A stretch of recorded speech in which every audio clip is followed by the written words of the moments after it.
Verse 868. When he who is possessed of stupidity and imagination, rising from his views of being and non-being, is freed from the net of bad theories tainted thereby, and from greed, vice and anger, he is washed of the pigment and besprinkled by the Buddhas with their own hands. In the previous verse we heard of the golden path of the Dharma, and now in this verse we can be cleansed by the Buddha's own hands. Stupidity and imagination. When he who is possessed of stupidity and imagination, imagination in Western liberal culture is regarded as a good thing, something to be encouraged. It's not quite the same meaning here. The meaning here is that we're actually enthralled. We're enthralled to the imagination. The imagination isn't some entertaining faculty that we happen to want to encourage in order to promote creativity and whatnot. It's actually what keeps us limited, because we live according to beliefs, and beliefs are the realm of the imagination. And the stupidity is in not realizing how beliefs limit us, and the nature of beliefs as being nothing but imagination.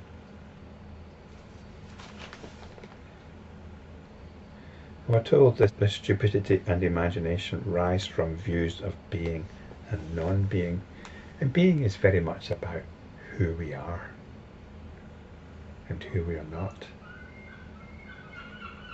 We're constantly fueling an image of ourselves, both in relation to other people and in relation to a particular self-view. And in relation to our self-view, we either preen ourselves or we loathe ourselves.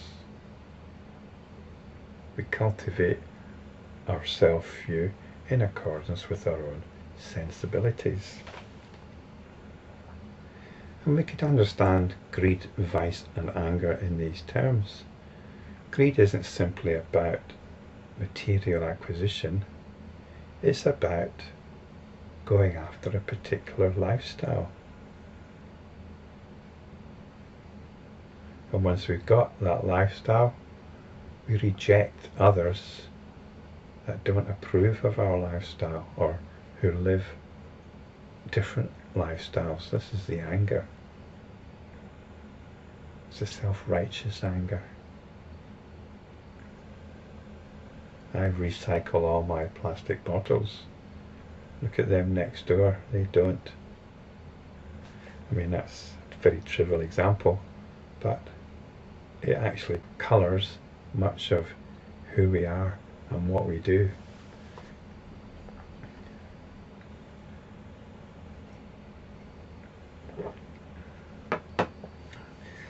And it's not just about preening ourselves, of course, it is about, there's also self-loathing, about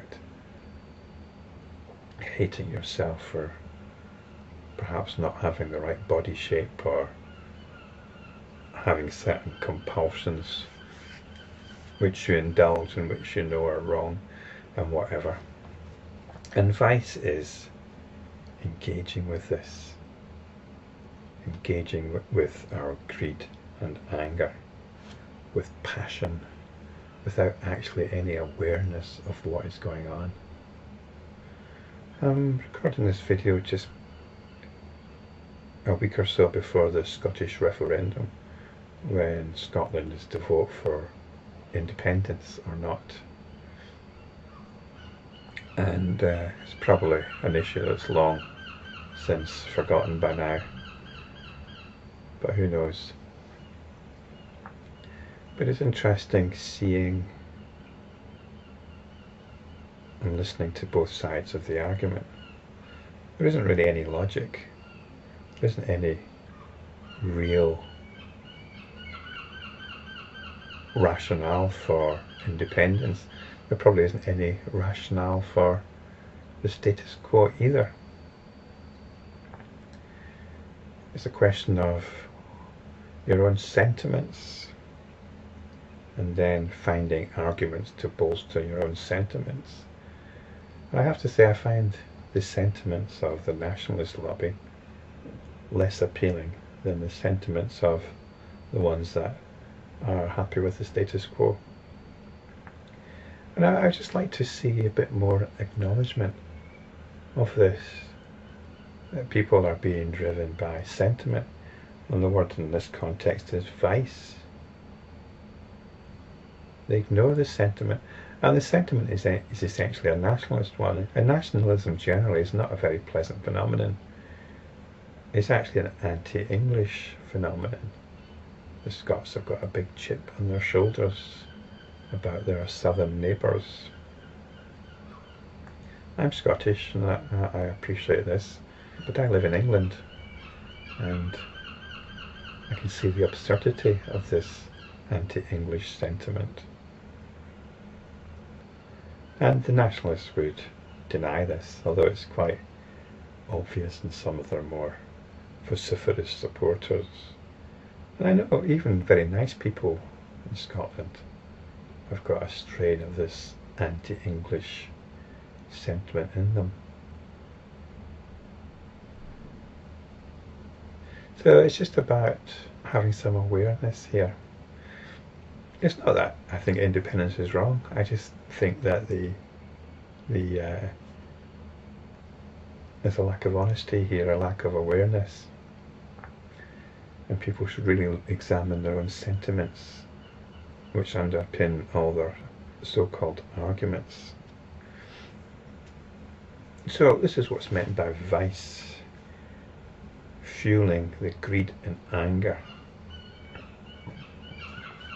which in turn fuel your views of being and non-being, fuel your views of who you are.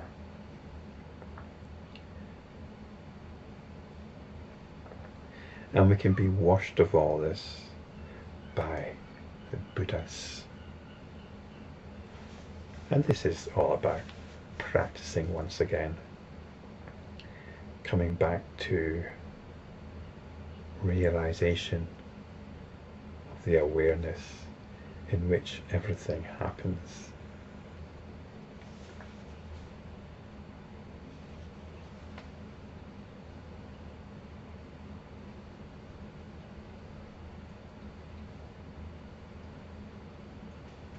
And when we do this, clarity ensues.